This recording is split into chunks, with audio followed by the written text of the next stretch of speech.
expectations weren't met. So the premise of the show is about a young writer named Arabella.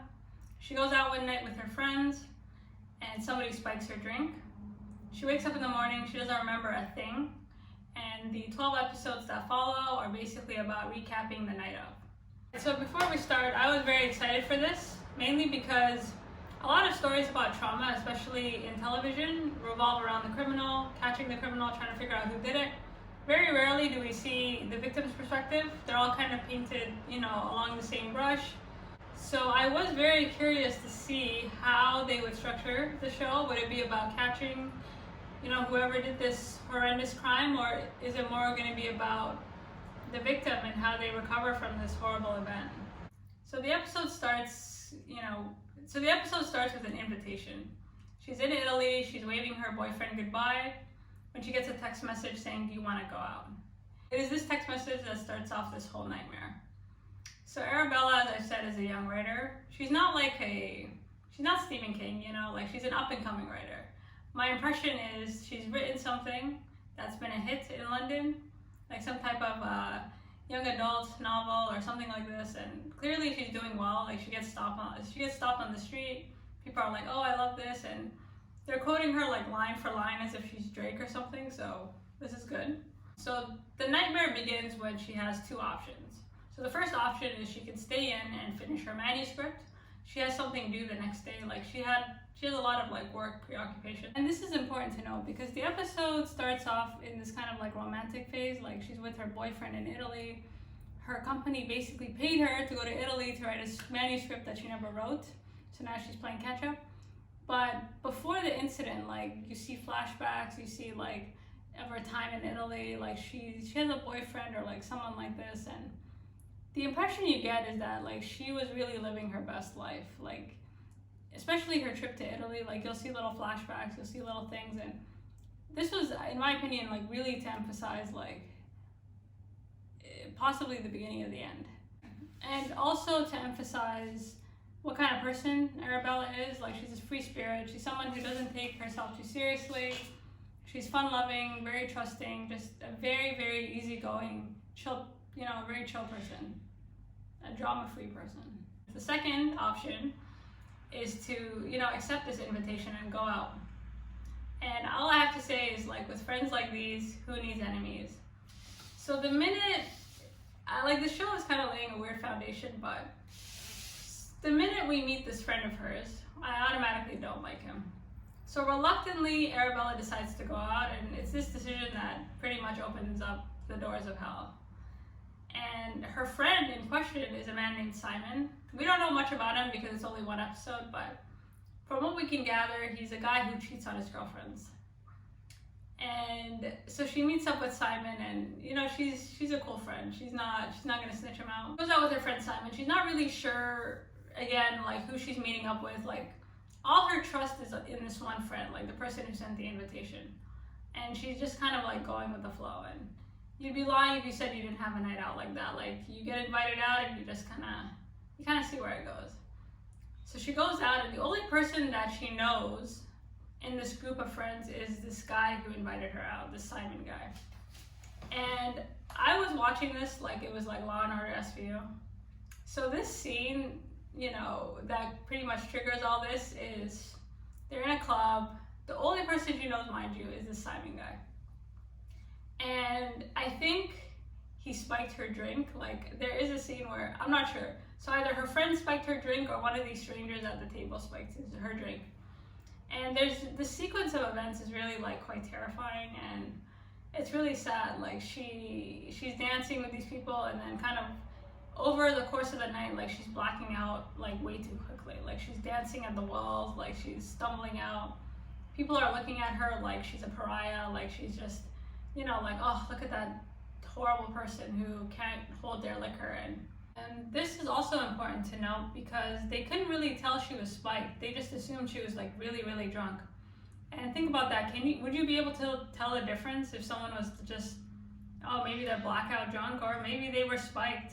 It never occurs to these people oh, this person seems really in need of help. And that's a really important thing to know. I watched it isn't anyone gonna help her? Like, where is the bouncer? Where is the bartender? Like, where are the people that, you know, are supposed to ideally like kind of identify these things? Because if you've ever been to a club, like, you know, there's always those weirdos that stand at the back, or like the weirdos that like they're just like waiting for the one drunk girl to kidnap, or I don't know what. Back in the clubbing days, and no one helps her. Like, she stumbles out, and maybe as you're watching this, you'll be like, well, I would have helped her. Or like, to be honest, I found this to be very realistic, because there's nothing sadder than being in a club like as it's closing. I think this is like the saddest thing. And chances are, if you are that drunk, or if you are, so is everybody else. So, you know, you really have to, like, I found this to be a very realistic sequence of events. And the last thing we remember before she wakes up is her like going for the door. And again, like, no one would help her. People just look at her like, what the hell is going on? And where are her friends? You know, like, this guy who was begging her to come out is gone, which kind of confirms that he is a scumbag, and he may or may not have spiked her drink, but whatever the case is, like, he's gone. There isn't a friend in sight. She wakes up. Again, nobody checks in on her. We're not really sure how she made it to the club to go home. Like, that's very unclear. Anyway, she wakes up completely, you know, hungover. Like, she doesn't remember a thing, and she's trying to finish her work, but her phone is smashed. Like, her head hurts. Like, she's got scars all over. Her breath smells weird. Like, you can tell she's like, kind of like, what just happened to me? And I think the moments in the morning, like right after, were really eerie and scary, just because imagine if that was you. Like, there's nothing scarier than not knowing what happened. And the last part of the episode is really like quite traumatizing. So you know that something happened. You're not exactly sure. That's the thing. Like, when she leaves the club, we're just left with her blacked out. Like, we don't see anything up until the end. And so she has this terrible work meeting because she's hungover and she doesn't remember a thing.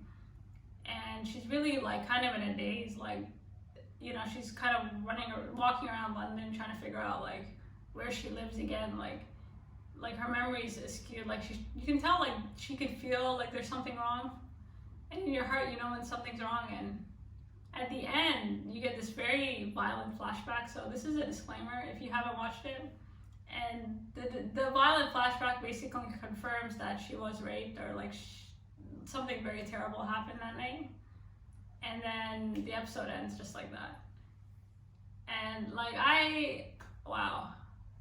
You know, the lead up to it and at the end, this is very realistic. Like, I found this to be very realistic, because oftentimes, not oftentimes, but like, we've all gone out, we've all, you know, I know I've gone out and I've almost blacked out a few times, but the way in which this kind of like unfolded, from the minute she sits down with her friends to the minute, like, you know, she's blacking out, to the minute she wakes up, like, she has no recollection. For this to be believable, like, Michaela had to do a very good job in terms of like convincing us. And I was convinced. Like, I felt her uncertainty, I felt her terror, I felt her, you know, like, there's this vulnerability where you feel like everybody can see right through you, and that was felt. So my first impressions are like, you should watch it. The flashback is very traumatizing. Like, you're gonna be like, oh shit. And it is a conversation that needs to be had, because this happens to a lot of people, and a lot of people don't report it simply because they don't remember, or maybe they feel like it's their fault, or, you know, they feel like maybe this is an embarrassing situation. But, you know, I'm mad at a lot of people. Like, her friends completely abandoned her. She was like alone, and nobody took responsibility. And, you know, if you're watching it and you're like, oh well, I would have done something, like, really think about it. Like, how many times have you seen people pissed, like, really drunk, or how many times have you been drunk, or like, how many times? And do you really, I found it to be very realistic, to be honest. Like, I don't see how she was basically left to the slaughter. And I'm curious to see how she'll piece it together, or if there's like any repercussions. But yeah, this was impressive. My bar was here, and it stayed here, so we'll see. Anyways, that was it. If you're reluctant, go watch it. You will be thoroughly entertained, and peace from the Middle East.